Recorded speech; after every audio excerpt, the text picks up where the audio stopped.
क्या हो अगर एक पुलिस वाला गलती से अपनी ही एसपी मैडम को अरेस्ट कर ले। इस कहानी में ऐसा ही हुआ जब दरोगा ने एसपी काव्या को आम लड़की समझ लिया।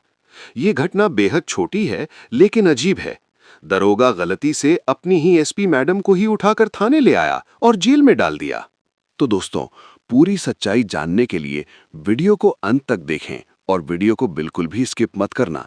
और अगर कहानी आपको सही लगे तो वीडियो को लाइक और चैनल को सब्सक्राइब जरूर करना। तो चलिए बिना देरी के वीडियो को शुरू करते हैं। ये कहानी है लखनऊ शहर की, जहां एक नई एसपी मैडम काव्या शर्मा की नियुक्ति हुई थी। काव्या शर्मा अपनी ईमानदारी और सख्ती के लिए पूरे प्रदेश में मशहूर थीं। जहां भी उनकी पोस्टिंग होती, वहां भ्रष्टाचार की जड़ें खत्म हो जाती थीं। काव्या सिर्फ 34 साल की थीं, लेकिन उनकी प्रतिभा और निडरता ने उन्हें इस मुकाम तक पहुंचाया था। उन्होंने कई बड़े अपराधियों को जेल भेजा था और उन्हें कई धमकियां भी मिल चुकी थीं, लेकिन काव्या कभी डरी नहीं। लखनऊ में उनकी पोस्टिंग के सिर्फ 3 दिन हुए थे। अभी तक शहर की पुलिस फोर्स को नहीं पता था कि उनकी नई बॉस कैसी दिखती हैं, और यही नासमझी उनके लिए मुसीबत बनने वाली थी। उस दिन गुरुवार की सुबह थी। काव्या के कॉलेज के दिनों की सबसे अच्छी दोस्त रिया शर्मा की शादी अगले हफ्ते थी। काव्या ने सोचा कि आज छुट्टी का दिन है, क्यों ना कुछ शॉपिंग कर ली जाए।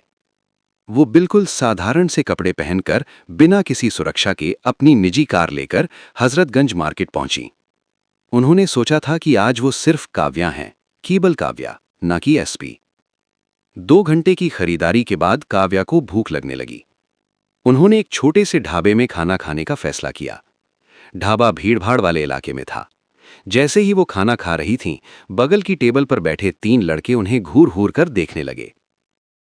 काव्या ने पहले तो ध्यान नहीं दिया, लेकिन जब वो बाहर निकलने लगीं तो उनमें से एक लड़का उनके रास्ते में आ खड़ा हुआ। उसने बदतमीजी से कहा, अरे सुनो तो, इतनी जल्दी कहाँ है जाने की? काव्या ने शांत आवाज में कहा, रास्ते से हट जाओ। दूसरे लड़के ने आगे बढ़ते हुए कहा, क्यों, नहीं तो क्या कर लोगी? काव्या समझ गई थीं कि ये आवारा लड़के हैं जो शायद यहां लड़कियों को परेशान करते हैं। उन्होंने अपना फोन निकाला और पुलिस को कॉल करने की कोशिश की। तीसरे लड़के ने मजाक उड़ाते हुए कहा, अरे मैडम जी, यहां पुलिस को बुलाने की जरूरत नहीं, हम खुद आपको पुलिस के पास लेकर चलते हैं। तभी एक लड़का काव्या का हाथ पकड़ने की कोशिश करता है। काव्या ने तुरंत प्रतिक्रिया की और उस लड़के का हाथ मोड़कर उसे जमीन पर गिरा दिया। बाकी 2 लड़के हैरान रह गए। काव्या ने सख्त आवाज में कहा, तुम लोगों को पता है तुमने किसके साथ उलझ रहे हो? लेकिन वो लड़के डरने के बजाय और गुस्से में आ गए और शोर मचाना शुरू कर दिया। उनमें से एक लड़का चिल्लाया, अरे लोगों देखो, ये लड़की हमें मार रही है, इसने पहले हमें भड़काया और अब मार रही है। भीड़ इकट्ठा होने लगी। काव्या ने फिर से पुलिस को कॉल किया। इस बार कॉल लग गई। हेलो, मैं हजरतगंज मार्केट में हूं। यहां कुछ लड़के गुंडागर्दी कर रहे हैं और लड़कियों को छेड़ रहे हैं, तुरंत यहां आइए। 15 मिनट में एक पुलिस जीप आ गई। उसमें से एक दारोगा और 3 सिपाही उतरे। दारोगा का नाम था सुरेश तिवारी। वो मोटा, लापरवाह और भ्रष्ट अफसर था।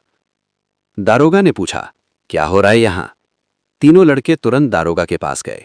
एक लड़के ने धीमी आवाज में दारोगा के कान में कुछ कहा। इसके बाद दारोगा ने बिना काव्या की एक बात सुने उन्हें ही गलत समझ लिया और उन्हें थाने ले जाने का फैसला किया और थाने ले गया। थाने के मुख्य दरवाजे पर एक गाड़ी रुकी। उसमें से डीआईजी साहब उतरे। उनके साथ 2 और अफसर थे। सभी सिपाही सावधान की मुद्रा में खड़े हो गए। दारोगा का दिल बैठ गया। डीआईजी ने गुस्से में पूछा, एसपी मैडम कहाँ हैं? दारोगा कुछ बोल नहीं पाया। सर वो। डीआईजी साहब खुद उस कमरे में गए जहां काव्या बैठी थीं। डीआईजी ने कहा, मैडम आप यहां? हमें बहुत चिंता हो रही थी, आपका फोन नहीं लग रहा था। काव्या ने शांत आवाज में कहा, मेरा फोन इस दारोगा ने जब्त कर लिया था। डीआईजी का गुस्सा 7वें आसमान पर पहुंच गया। उन्होंने दारोगा को बुलाया और चिल्लाए, तुमने एसपी मैडम को यहां बंद किया, उनसे रिश्वत मांगी, तुम्हें पता है तुमने क्या किया है? दारोगा की आंखों में आंसू आ गए। सर मुझे नहीं पता था। काव्या ने सख्त आवाज में कहा, तुम्हें पता होना चाहिए था कि किसी भी नागरिक के साथ ऐसा व्यवहार नहीं करना चाहिए, चाहे वो एसपी हो या एक सामान्य नागरिक। मैंने जानबूझकर अपनी पहचान नहीं बताई। मैं देखना चाहती थी कि आखिर तुम लोग किस तरह काम करते हो, और आज मुझे सब पता चल गया। उस रात दारोगा सुरेश तिवारी को सस्पेंड कर दिया गया।